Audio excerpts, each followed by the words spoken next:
সম্মানিত ভিউয়ার্স, আজ তো 24 তারিখ। আজকে একটি ঘটনা হয়েছে। লুইস সাগর দিয়ে চলে যাওয়ার সময় একটি বাণিজ্যিক ট্যাঙ্কারে অর্থাৎ বাণিজ্যিক জাহাজে আক্রমণ হয়েছে।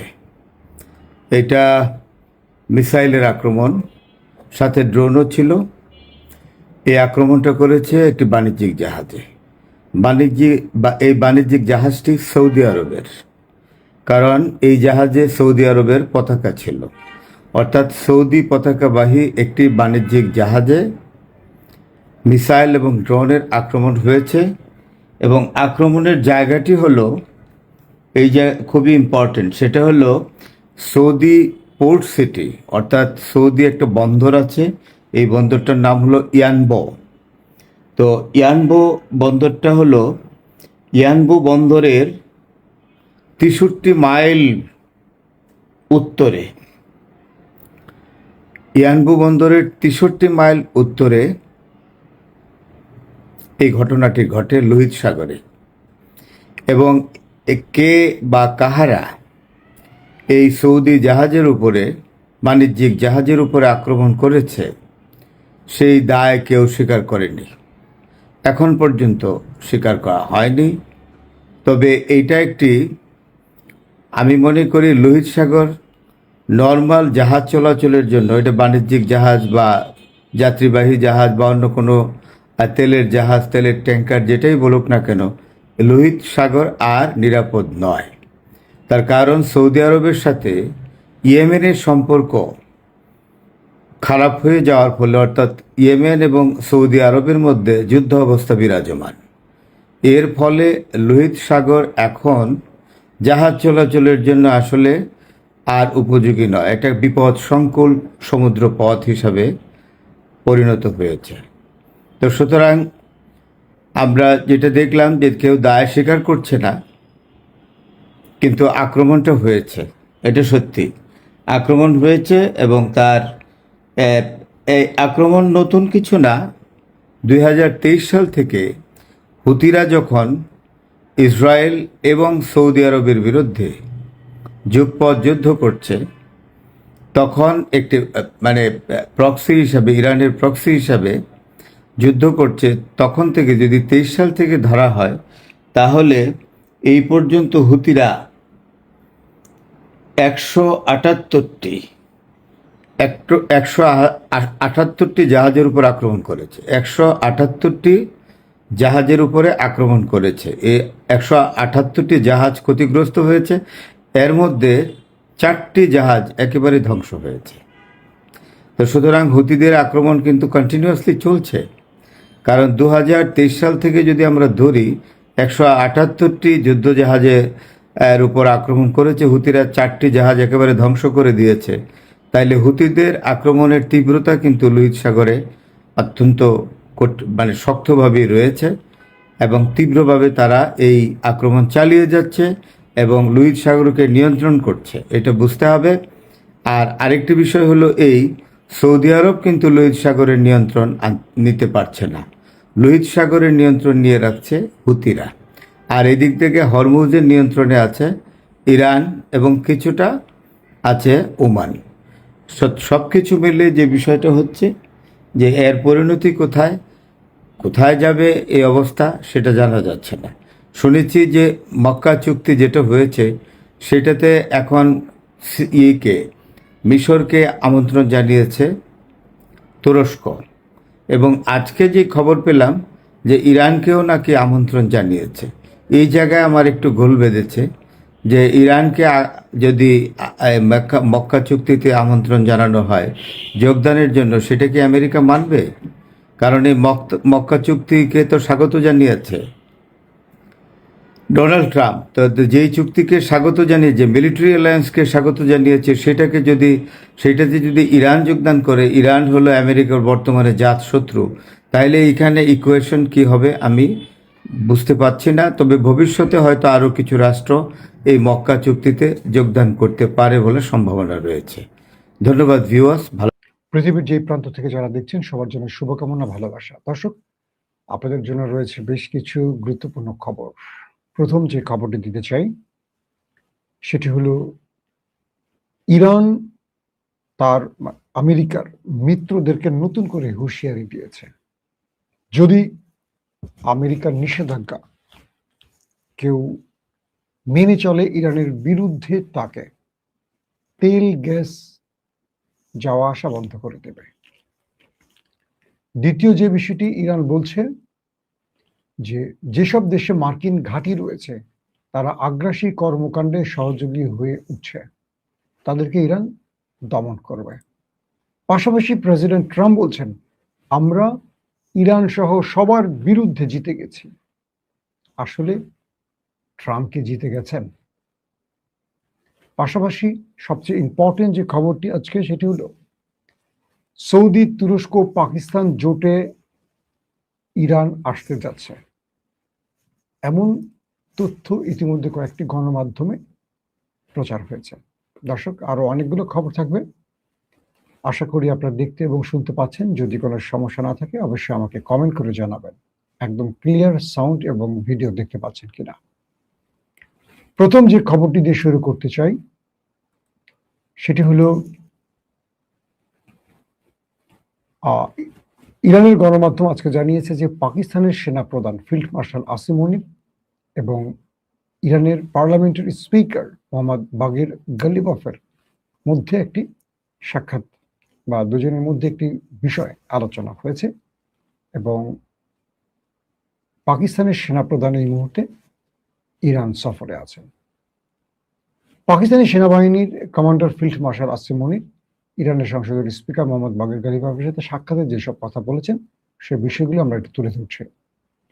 তারা বলছেন, এই অঞ্চলের শান্তি ও নিরাপত্তা শক্তিশালী করতে পাকিস্তানের প্রচেষ্টার ধারাবাহিকতায় অনুষ্ঠিত এই বৈঠকে ইরানের শীর্ষ আলোচক গালিবাফ ইসলামাবাদ সমঝোতা স্মারকের অধীনে যুক্তরাষ্ট্রের প্রতিশ্রুতি লঙ্ঘনের অসংখ্য উদাহরণ পর্যালোচনা করেন এবং বলেন, সমঝোতা স্মারকের পক্ষগুলোর প্রতিশ্রুতি বেশ স্পষ্ট এবং আমেরিকাই তার প্রতিশ্রুতি লঙ্ঘন করে ও এই দেশের অবিশ্বাসের আরো কয়েকটি কারণ তৈরি করেছে, যা এই দুই দেশের মধ্যে বা এই অঞ্চলে স্থিতিশীলতা নষ্ট হচ্ছে। ইরানি আলোচক দলের প্রধান জোর দিয়ে বলেছেন যে ইসলামী প্রজাতন্ত্রের চাপের মুখে নতি স্বীকার করবে না, অর্থাৎ আমেরিকার কোনো চাপের কাছে ইরান নতি স্বীকার করবে না, সেটি সাফ জানিয়ে দিয়েছে তৃতীয় পক্ষ পাকিস্তানের সেনাপ্রধানের কাছে। তিনি আরো বলেন, আমরা সমঝোতা স্মারকের শর্তাবলী বাস্তবায়নের চেষ্টা চালিয়ে যাচ্ছি। যুক্তরাষ্ট্রকে এই সমঝোতা স্মারকের অধীনে করা তার প্রতিশ্রুতি পূরণ করতেই হবে। অন্যদিকে ফিল্ড মার্শাল আসিম মনির বৈঠকে উল্লেখ করেন যে তিনি এই অঞ্চলে স্থিতিশীলতা পুনরুদ্ধারের প্রচেষ্টা অব্যাহত রাখবেন। বিষয়টি কি আসলে? অর্থাৎ আমেরিকা যখন মোটামুটি ভালো একটা বাস খেয়েছে ইরানের কাছে, তখন আবারও তার প্রিয় ফিল্ড মার্শাল আসিম মনিরকে ইরান পাঠিয়েছেন। তিনি তেহরান সফরে এলেন, এসে ইরানের প্রতিনিধি দলের সাথে বসলেন এবং দুই পক্ষ আলোচনা করেছে। যদিও এখন পর্যন্ত একটি বিষয় স্পষ্ট হয়নি যে আসিম মনির ট্রাম্পের কোন বার্তাটি ইরানকে দিয়েছেন, কারণ দীর্ঘ সময় ধরে আমেরিকা হরমুজের সামনে গিয়ে নেভাল ব্লকেট তৈরি করে বসে আছে। পাশাপাশি ইরান হরমুজ অবরুদ্ধ করে রেখেছে এবং এই অঞ্চল দিয়ে তেল গ্যাস মোটামুটি যাতায়াত প্রায় বন্ধ। এই পরিস্থিতির মধ্যে আসিম মনিরের ইরান সফরটি ছিল খুবই গুরুত্বপূর্ণ এবং আমেরিকার কি বার্তা তার কাছে আসছে সেটি গণমাধ্যমে স্পষ্ট না হলেও দুই পক্ষ এই অঞ্চলে শান্তি প্রতিষ্ঠার কথা উল্লেখ করেছেন। এবং সোমবারে এক্সের একটি পোস্টে সেই গালিবাফ মার্কিন প্রেসিডেন্টের নির্বাচনী প্রচারণার স্লোগানকে মেক আমেরিকা গ্রেট অ্যাগেইন কে উপহাস করেছেন। ইরানের অর্থনৈতিক পরিস্থিতি নিয়ে করা গালিবাফের মন্তব্যের একটি সম্পাদিত অংশ ট্রাম্প পুনরায় পোস্ট করার জবাবে তিনি মার্কিন প্রেসিডেন্টকে বলেন, আমেরিকাকে আবারও ক্ষুধার্ত করে তুলুন। কে বলছে? গালিবাফ ট্রাম্পকে উদ্দেশ্য করে। ইরানের সংসদ স্পিকার যুক্তরাষ্ট্রের দারিদ্র ও ও খাদ্য নিরাপত্তাহীনতার পরিসংখ্যান উল্লেখ করে একটি ছবি শেয়ার করেছেন এবং লিখেছেন যে ৪৭ মিলিয়ন আমেরিকান ক্ষুধার্ত এবং এই পরিসংখ্যান আপনার বক্তব্যের মতো ভুয়া নয়। ছবিতে আরো বলা হয়েছে যে মার্কিন যুক্তরাষ্ট্রে প্রায় ৪,৭০,০০,০০০ মানুষ ক্ষুধার্ত ও খাদ্য নিরাপত্তাহীনতার সম্মুখীন, অর্থাৎ প্রতি ৮জন আমেরিকানদের মধ্যে একজন খাদ্য নিরাপত্তায় ভোগেন। এতে আরো বলা হয়েছে যে দারিদ্র্য এবং জীবনযাত্রায় ব্যয় সংকটে ক্ষতিগ্রস্তদের মধ্যে ১,৬০,০০,০০০ আমেরিকান শিশু রয়েছে। অর্থাৎ এবার তিনি আমেরিকার ট্রাম্পকেও ছাড়েননি খোঁচা মারতে। পাশাপাশি আজকে ইরান আরেকটি স্টেটমেন্ট দিয়েছে, সেটি হলো সিরিয়ায় ভূখণ্ডগত অখণ্ডতা লঙ্ঘন করা আন্তর্জাতিক আইনের পরিপন্থী। ইরানের পররাষ্ট্র মন্ত্রণালয়ের মুখপাত্র এই বক্তব্যটি তুলে ধরেছেন, বলছেন যে ইরানের উপর সম্ভাব্য নতুন কোনো হামলার ঘটনায় ইউরোপীয় দেশগুলোতে অবস্থিত মার্কিন ঘাঁটিগুলোকে লক্ষ্যবস্তু করা হতে পারে। এমন দাবির জবাবে ইরানের পররাষ্ট্র মন্ত্রণালয়ের মুখপাত্র ইসমাইল বেকেই বলেছেন, ইরানের উপর হামলার উৎসগুলোকে লক্ষ্যবস্তু করা তেহরানের বৈধ অধিকার, অর্থাৎ আরব রাষ্ট্রগুলোকে ইঙ্গিত করছেন। ইরানের রাষ্ট্রীয় টেলিভিশন জানিয়েছে পররাষ্ট্র মন্ত্রণালয়ের অনুষ্ঠিত সাপ্তাহিক সংবাদ সম্মেলনে বেকাই সমসাময়িক বিষয় নিয়ে প্রশ্নের উত্তর দিয়েছেন। ইরানের উপর মার্কিন ও ইসরায়েলি সামরিক হামলায় বুলগেরিয়ার সমর্থন আন্তর্জাতিক আইনের পরিপন্থী উল্লেখ করে বেকেই বলেন, তারা এমন খবর পেয়েছেন যে কয়েকটি মার্কিন KC-135 ট্যাঙ্কার বিমান বুলগেরিয়ার ভূখণ্ড ছেড়ে গেছে। বুলগেরিয়ার জনগণের সাথে আমাদের কোনো সমস্যা নেই, তবে এটিকে ইরানের বিরুদ্ধে মার্কিন ও ইসরায়েলি সামরিক আগ্রাসনের প্রতি এক ধরনের সমর্থন হিসেবে দেখা হচ্ছে। বেকেই বলেছেন যে যেসব দেশ যুক্তরাষ্ট্র ও ইসরায়েলের হামলায় ব্যবহারের জন্য তাদের ঘাঁটি ও সম্পদ সরবরাহ করে, তাদের অবশ্যই প্রয়োজনীয় ব্যবস্থা নিতে হবে। আমাদের নিয়ে কোনো দেশের উদ্বিগ্ন হওয়ার কারণ নেই, তবে যেসব দেশ আগ্রাসী পক্ষগুলোকে তাদের অবৈধ কর্মকাণ্ডে ব্যবহারের জন্য ঘাঁটি সম্পদ ও সরঞ্জাম সরবরাহ করে, তাদের ক্ষেত্রে পরিস্থিতি ভিন্ন।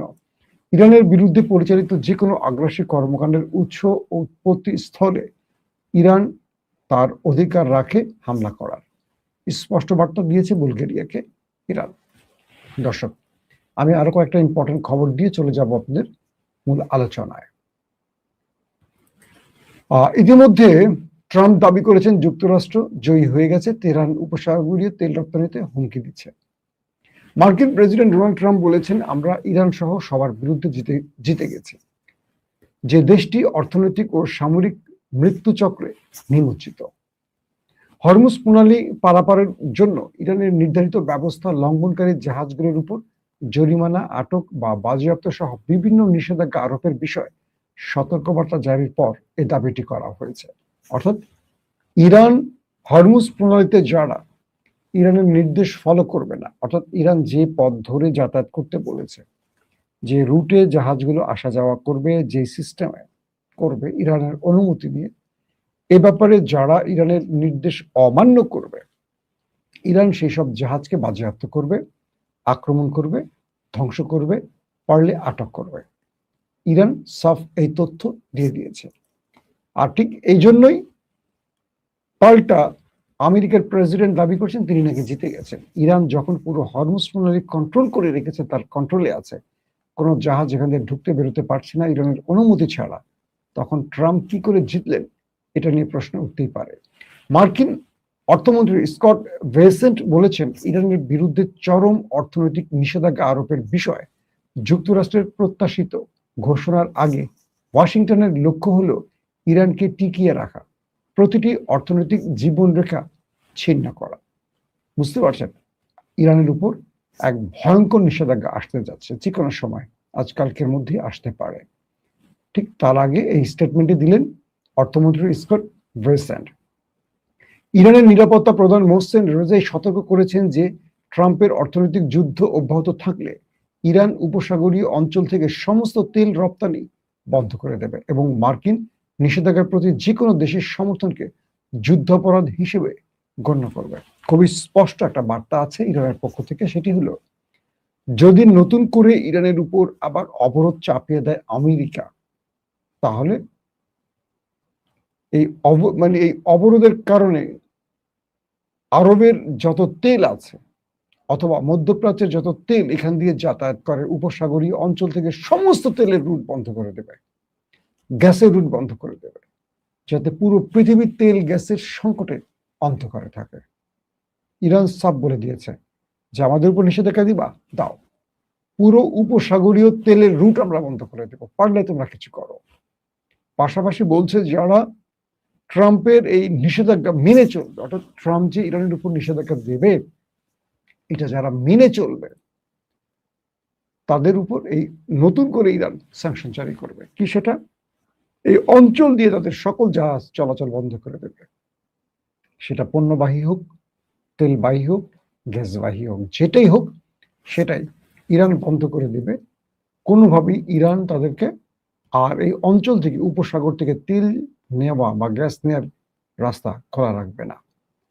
ইরানের পররাষ্ট্র মন্ত্রণালয় জানিয়েছে ওমানের পররাষ্ট্রমন্ত্রী সৈয়দ বাদর আল বুসাইদি হরমুজ প্রণালী নিয়ে ইরানি কর্মকর্তাদের সঙ্গে বৈঠকের জন্য মঙ্গলবার তেহরান সফর করবেন।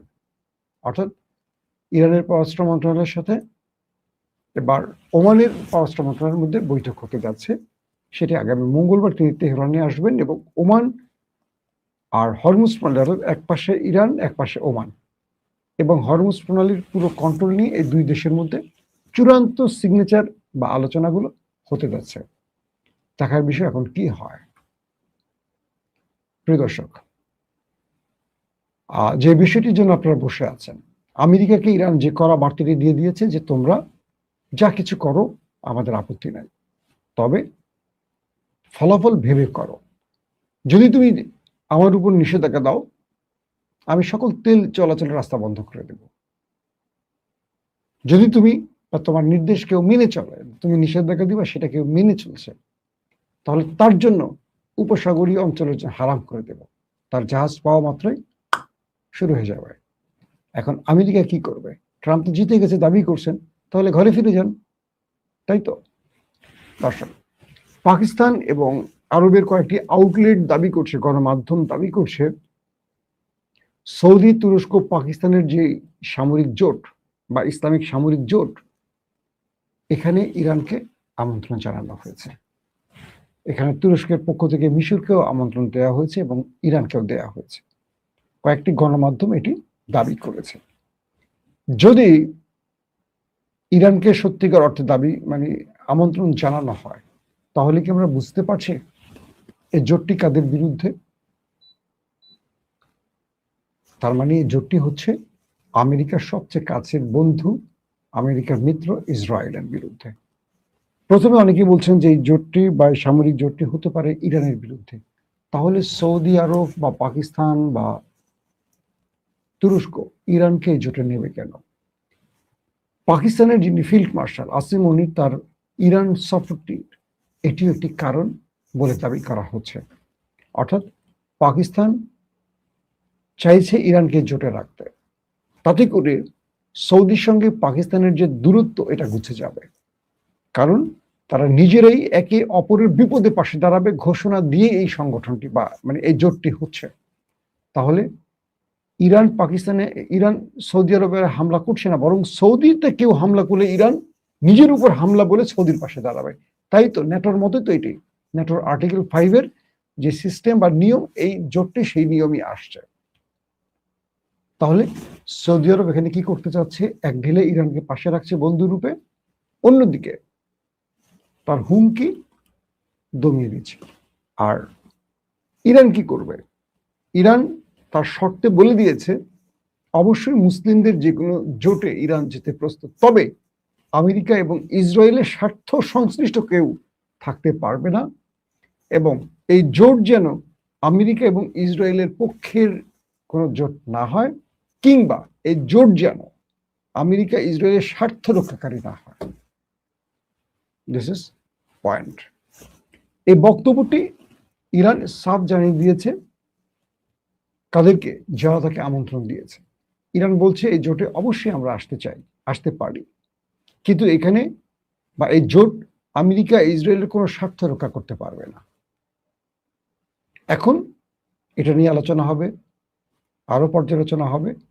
যদি ইরান এই জোটে চলে আসে, ধারণা করা হচ্ছে বাংলাদেশ এই জোটে আসতে পারে, যদি দিল্লির হুমকিকে তারেক রহমান সরকার ভয় না পায়, তাহলে বাংলাদেশ এই জোটে চলে আসবে। যদিও বিএনপির মধ্যে অনেক ভারত প্রেমী মন্ত্রী আছেন, কিন্তু তারেক রহমান এই জোটে আসতে চান, আমি যতটুকু জানি। কিন্তু ভেতরে কি হয় বাকিটা পরবর্তী সময় বলা যাবে। এটা নিয়ে আজকে আমার স্পেশাল লাইভ একটা আছে, আপনারা দেখবেন। ইতিমধ্যে আমার যে ভিডিওটি এখন করছি তার ঠিক আগের লাইভটি বিকেল 3টার দিকে আমি যে লাইভটা করেছি, আপনারা অবশ্যই দেখবেন। খুব ইম্পর্টেন্ট একটা লাইভ, এটা কেউ মিস করবেন না। তো এই মুহূর্তে ইরানকে আমন্ত্রণ দেওয়ার পাশাপাশি যদি মিশর, ইরান, বাংলাদেশ, মালয়েশিয়া এরকম আরো মুসলিম দেশগুলো একে একে চলে আসে এই জোটের ভেতরে, আরবের আরো দেশ চলে আসবে, তার মানে একটি মুসলিম ন্যাটো তৈরি করতে যাচ্ছে এই জোট। এতে করে ইসরায়েলের স্বপ্ন ভঙ্গ হবে, যে ইসরায়েল তার গ্রেটার ইসরায়েল তৈরির স্বপ্ন দেখছে। ধারণা করা হচ্ছে গ্রেটার ইসরায়েলের দখলদারিত্বের বিরুদ্ধে এই জোটটি তৈরি হতে যাচ্ছে, এবং আগামী দিন এই জোটে বাংলাদেশ চলে এলে ভারতের জন্য ভয়ঙ্কর আতঙ্কের দিন হতে পারে। কারণ ভারত বাংলাদেশে যে তার আগ্রাসন বা দখলদারিত্বের পরিকল্পনা নিয়ে ছক এঁকে বসে আছে, বাংলাদেশ এই জোটে প্রবেশ করলে ভারতের সেই স্বপ্নটি স্বপ্নই থেকে যাবে। কারণ বাংলাদেশকে টোকা দিলে সকল মুসলিম দেশগুলো এক হবে বাংলাদেশের পক্ষে দাঁড়ানোর জন্য। এটি হবে তাদের আর্টিকেল 5-এর ন্যাটোর সংস্করণ। দর্শক, আপনি কি চান বাংলাদেশ মক্কা জোটে আসুক? তাহলে অবশ্যই কমেন্ট করে জানাবেন এবং এটার জন্য ভয়েস রেজ করবেন। সোশ্যাল মিডিয়াতে প্রত্যেকে এই বিষয়টি তুলে ধরবেন যে বাংলাদেশ যেন অবশ্যই এই মুসলিম ন্যাটোতে প্রবেশ করে। এটা বাংলাদেশের স্বাধীনতা, সার্বভৌমত্ব এবং বাংলাদেশের অখণ্ডতা রক্ষার জন্য অন্যতম একটি জোট হতে পারে। প্রত্যেকে ভালো থাকবেন। আল্লাহ হাফিজ।